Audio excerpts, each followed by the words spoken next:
This is All of It on WNYC. I'm Allison Stewart. In August, Grace Potter is releasing her latest album. It's called Trespasser, and it is full of songs inspired by main streets, wanderers, and cross-country road trips. And Grace flexes her musical chops on the album by playing more instruments that you can count on one hand: organ, percussion, piano, Wurlitzer, flute, guitar, baritone, harmonica, and the ocarina, as well as showcasing her powerful voice.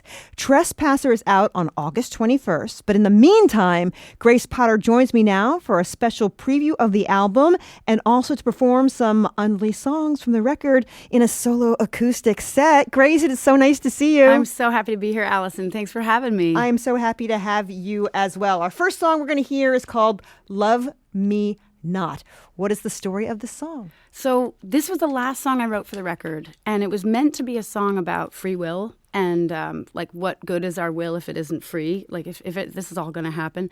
And we were working on the song, and I realized that the song was much more personal. Free will is this very universal idea, but I was going through my own inner journey with the loss of a friend who just sort of like ghosted me and just decided we're not doing this anymore. But I couldn't really understand why. And it felt so real in the moment that I just completely reimagined what was supposed to be one song, turned it into this song. And it hurts my heart to not have a song like this, but this song is about finding the levity in those moments when you're broken. Let's hear Love Me Not. Mm-hmm. When I'm dead and gone, will you still say I was wrong? When I'm flying up on high, will you wave as I float by? I need to understand why you let me go. And if death doesn't work, it's just one thing I need to know.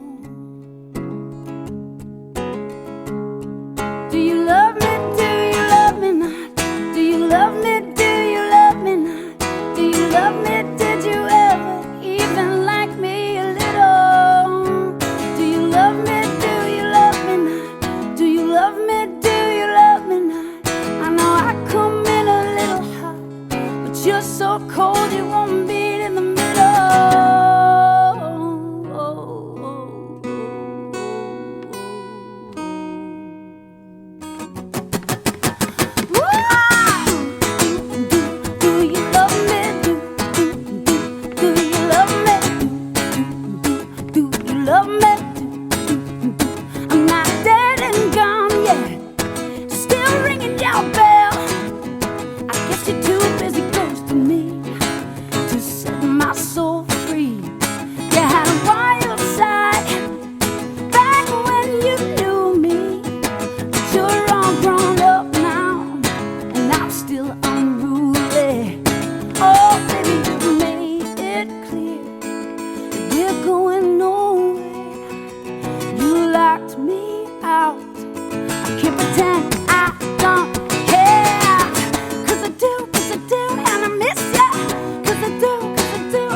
Tell me how I wanna be your ride or die girl.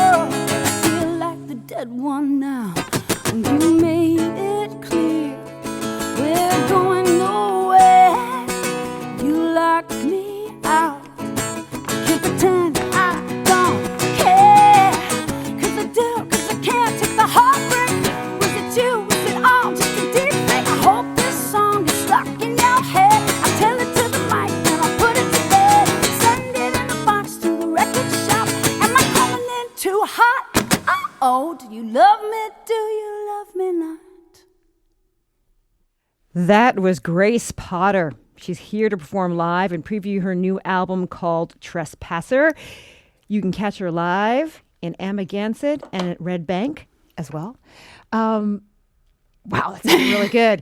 You know what? It sounded so good on your guitar. I've heard it on the album. Right. But hearing you play on the gorgeous guitar, first of all, that's your guitar. This is my first guitar I ever bought. Really? At Dick's Guitars and Guns in upstate New York. That's right. Thank you, upstate. You never know what you're going to get up there. You never know what you're going to get upstate. When you're playing a song like that, what do you get out of playing it solo on the guitar, no band? Catharsis of knowing I don't have to, that I won't be the one messing up an arrangement, or that if I do decide to wander off, which I do often, I never really do the same thing twice. It's just, I'm one of those musicians that rehearsal is futile for me.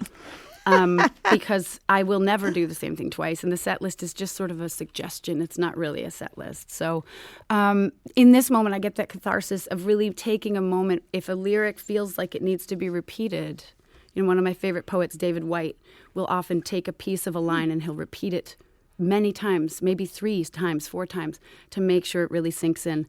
And when I listen to him read, sometimes he's doing it for him, and sometimes he's doing it for you. Oh, interesting. And I think that's what makes an audience and a performer understand one another, is that line between the two. It's interesting because on the albums, I read in the credits, there's a group of people contributing what you called wild human noises. Wild human noises, yes. What's a wild human noise? A wild human noise is everything that happens on this track when the track goes off. So the idea was, I love the idea that I would put out a song where it sounds like, oh, Grace Potter finally grew up and made like a really grown-up radio song. And then it goes completely off the rails, you know, in this way where it feels like somebody unscrewed the light bulb and put in a disco light, you know? And those wild humans are my people. They're my joy, and they're my family, and they're some dear friends. There's kids. There's all of the elders of our community. And I brought a bunch of weirdos together to make the most insane, you know, jungle noises that you could ever hear. So where was this album recorded? So we did this over the course of many, many years. It's actually the Trespasser, the song on the album, was recorded in 2020. Oh, wow. And that's why this album's more of a mosaic between recordings we did in Studio A at RCA in Nashville, at our studio in Los Angeles, where we live in Topanga. We have a small studio there. And then over the course of this whole project, we also bought a farm in my hometown in Waitsfield, Vermont, and built it out and slowly got all those wild human noises over many years. So there's a really cool sort of chronological layering going on with this record. Why did you want to go home to Vermont? I didn't. You didn't? No. My husband did. I wanted to go home to Vermont to be somebody who could visit there and be with my family. But with COVID, I think there was a deep level of understanding that the people we love the most are more important than our desires. But when you say want, I just want to make sure that that it's clear that this record is about what I want versus what I actually need, and what feeds the soul and feeds the community of people who brought me up and made me. They need me sometimes, you know, and to make myself available to them is, I think, a great gift, both for myself because of what it brings me, but also for my community. And now I'm delighted to be there. Obviously, Vermont's a wonderful place. What is the bicoastal life like for you? It's good for me because it's what I grew up. I mean, as when I was a young cub, at 18 or 19, heading out on the road, crossing the country is just sort of part of my migration. But even before I went to college and started my band, the Nocturnals, I was already feeling that pull. You know, like the movie Moana really, really resonates with me. This just like, you never know how far I'll go. Like, I need to see what's around the next corner. That was always built into my system. And it wasn't so much about like, I want to go to the bright lights in the city. It was just like, what is that over there? What's that going on over there? So for me, I think that willingness of my family to join me on that journey is the part that gets tricky, because it is destabilizing for a family to be moving around. And my husband and my son are not gypsies, and they're very happy, settled in somewhere. with a system and a role Yeah. to play. But yeah, the tour bus is not the life for them, but it is for me. When you're on Vermont and when you're on the West Coast, what does each place give you as an artist? No one has asked me this question, and I don't know why no one's asked me this, because it is a really important piece of this. I feel that the connection to a large, vibrant community of people that aren't like everyone else is a really important access point for creatives. When you're living in an echo chamber where people are all maybe matching in thought, in lifestyle, in health, in the school system, in the everything about the way Vermont operates is the most incredible. It's kind of an iconic microsystem that I grew up in, and so to go away from that and to watch how my character adapts and how also my community, my team, my production people, my band have to bend and move with the world around us. I think it's really important. And so it's not necessarily a comfort zone, it's a discomfort zone that I think every creative needs to allow in. We're talking to Grace Potter. She has a new album that's coming out. It's going to be called Trespasser. You can see her tonight, I believe, yeah, in Amagansett. That's right. Well, is it tonight? Yeah, it's tonight. Yep. Yeah, sure. And then Red Bank in Red Bank on July 15th, and then at the end of the month, end of August, on the 27th and 28th at Forest Hills Stadium. Let's hear another song. Sure, I would love to. What are we going to hear?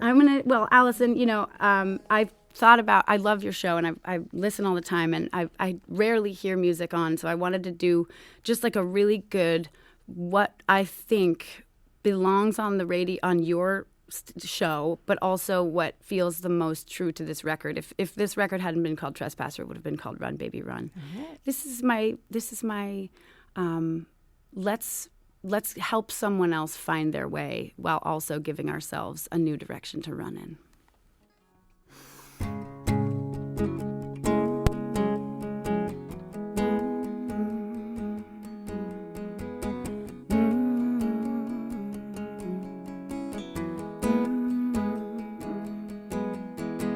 I never knew I needed you so badly. I found love and then I lost my way.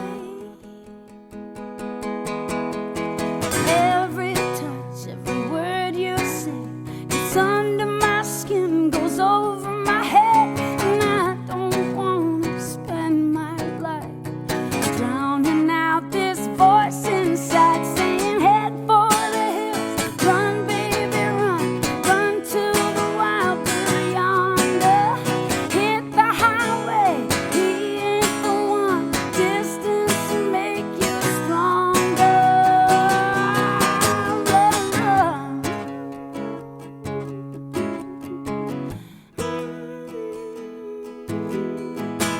I drove away to nowhere in a hurry. I can't explain why I still feel unworthy. And I know I need to take this chance to feel the strength in my own two hands. And when I think about turning back, the voice inside gets louder, shouting, head for the hills, run baby run, run to the wild blue yonder, hit the highway, he ain't the one, distance will make you stronger. I feel it getting closer with every mile we're apart. I don't need happy ever after,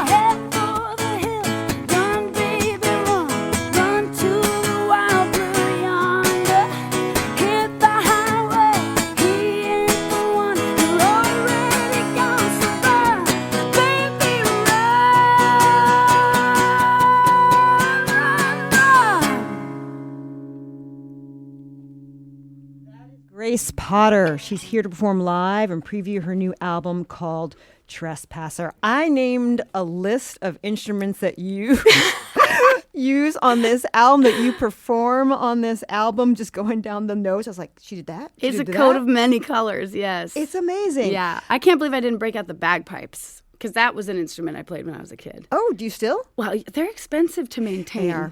They are. Turns out goat guts are hard to keep. Well, what was the first instrument that you learned? Piano. So my mom was a piano teacher, and like an after school babysitter / piano teacher. You know, all the kids would trundle off the bus, and we'd walk up the hill, eat us at a house and home. All the Nilla wafers gone by the time the lessons were over. But I just remember watching the kids learn from my mom and realizing what an inspiration she was. Yeah. And that these kids were looking up to her. So why wouldn't I take a page from this incredible woman's book? And so she'd sit with me, and I'd just follow her fingers and pretend that I was reading music. But I really got a lot of influence from that. And you play by ear. Yeah. Right? I'm legally blind, so it's hard to read music. And even when I'm writing out charts, the guitarists love like those little squares where they tell you where the fingers go. Unhelpful to me. Completely unhelpful. What has playing by ear taught you? I think most important is how to listen, to really hear and understand what you're being given. The gift of collaboration. Mm-hmm. I'm collaborating with this instrument, which oddly enough, I always look at instruments as almost like an obstacle between me and my creative idea. Or a computer is a better analogy, because computers get in the way all the time of really bringing something around the bend and finishing the thought. But when you have a band, you have a concerted flow of momentum toward the actual intention of what that music is meant to sound like, but it's filtered through so many different people's vision of what that creative element is. Mm-hmm, mm-hmm. And as long as your ego can be removed from it and the ear can be opened, I don't care what the chart says. I don't need a chart to tell me what it should be. Together, when you're listening, you can really find out what you need it to be in that moment, and also what the audience needs it to be. I wondered, how do you communicate with other members of the band about your vision, about what you hear? It's a cool question. It's a shorthand. Yeah. It's usually some kind of skullduggery look from me. Like I turn around and we have this thing called the Wizard of Oz ending, which is very bizarre. It's a sort of creation of an ex-band mate and my ex-husband, who I'm still very dear friends with. But Maddie came up with this idea of Wizard of Oz, wonderful, wonderful Wizard of Oz, Wizard of Oz, wonderful, wonderful, wonderful. It's like it just sounds like jazz camp, But sometimes when we throw that in at the end, it just blows minds. And so we'll just like wink at each other, a little, maybe like a wizard hat kind of hand gesture.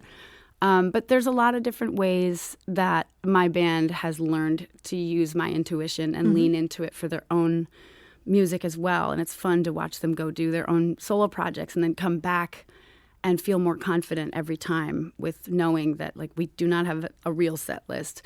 We do not know what Grace is going to do from one moment to another. I did it to Kenny Chesney at the Sphere 2 nights ago. And really? He wanted me to do it, though. He was like, my band is so good, and they're all so good at collaborating with you now, that he was like, just do whatever that wild stuff is that you do. And I chased him around the stage and tried to get a vinyl red jacket on him. And we took our shoes off and ran around. Like, we just had a wild, wonderful time. And it wasn't show business. It was creative business, That has got to be really interesting when you run into somebody who does show business. Yes. Is that a difficult obstacle, was the word you used? Yeah. For you? No. You know why? Because I'm a theater kid at heart. Yeah. Theater kids just know how to mess it. They mess with it, but they make it better. I think the goal is always to elevate. It's not to place yourself or your ego into a situation because you think only you can do this thing well. I think I know how to prompt everyone with a yes and. Mm-hmm. It's got sort of elements of the groundlings energy, and I think also like I build the sets and I design all the cover artwork and the things that come through the visual landscape. We're working on this microfilm series, which instead of a music video, we're doing all these tiny short films. And the band and the audience gets to collaborate and call in and say like, hey, I saw Grace, or I'm going to go see Grace here. And they can report a crime, and then we can create that crime into the microfilm series. It's a really fun thing to watch. It's wild. You can see it on YouTube. It's wild. What has been challenging about doing those films? Well, it's expensive, and I'm paying for a lot of it myself. True. Which, if anybody, I went to film school, and everybody always said, like, first rule of making movies: do not pay for the movie. Get somebody else to pay for it. And that's been tricky because, in a way, it's marketing, but I think there's a clear vision now. I've been at this long enough that people know I'm not really marketing myself ever. Yeah. I'm really just jumping into the next wild cowboy pool that I can jump into to see what will happen next. And so for me, that adventure was expensive, but also it was 5 years in the making, just like this album was. So I think it was well worth it to be able to source that material and get some incredibly talented people like the director, Justin Dasher Hopkins, who's putting all of this found footage and mystery together and weaving it into something that is both true and wildly, legendarily folklore, you know?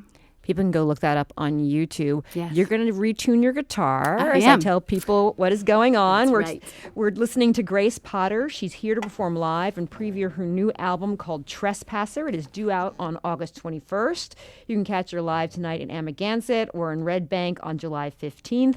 She'll also be back in town August 27th and 28th at Forest Hills Stadium. Did I talk long enough for you? You talked long enough. I'm Okay. all tuned up here. Okay. I've decided that this song is now officially going to be in a new. This is the Woody Guthrie tuning, and you know the album's name Trespasser was slightly inspired by the missing verse from "This Land Is Your Land" about the no trespassing sign and how you know the one sign says no trespassing, but the back side of that sign doesn't say anything, and that side is made for you and me. This is Grace Potter.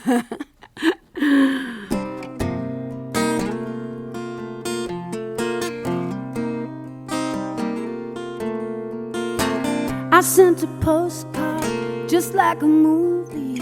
Bye-bye anyone who ever knew me. I'm gonna get myself a new name and put 1,000 miles between me and the mainframe. And I hope there's still a heartbeat humming like a freight train somewhere out there.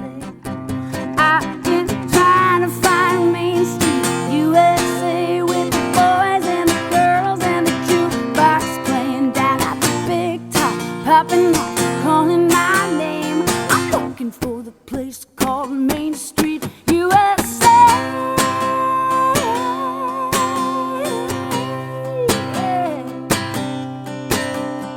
Hey, they're cooking true crime down at the Four Score. You bring the box wine, I'll bring the what for.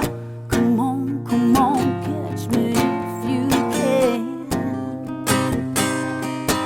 They're gonna be looking for the boogeyman, and we'll be rocking in the cradle where it all began. We'll be dancing down Main Street, USA, with the boys and the girls and the in-betweens down at the big top, popping off, calling my name. There's got to be a place called Main Street, USA.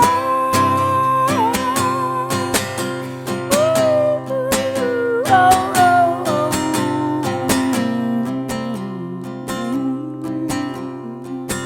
Can't put my finger on it. Have I been missing something? Did someone rip out the page? I swear I think I saw it, the land of milk and honey. Or did I hallucinate? The feeling I've been chasing, so close that I can taste it. Let me dream, set me free. Open up sesame, take me down the Main Street, USA, with the boys and the girls and the jukebox playing down at the big top, popping off, calling my name.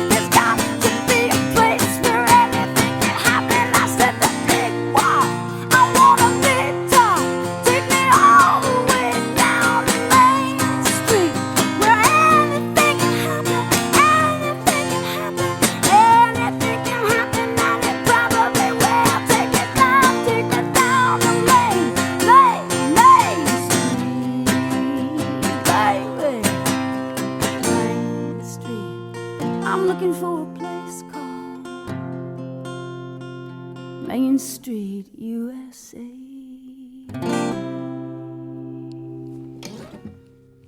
Thank you, Grace Potter. Thank you, Allison. Thanks for having me.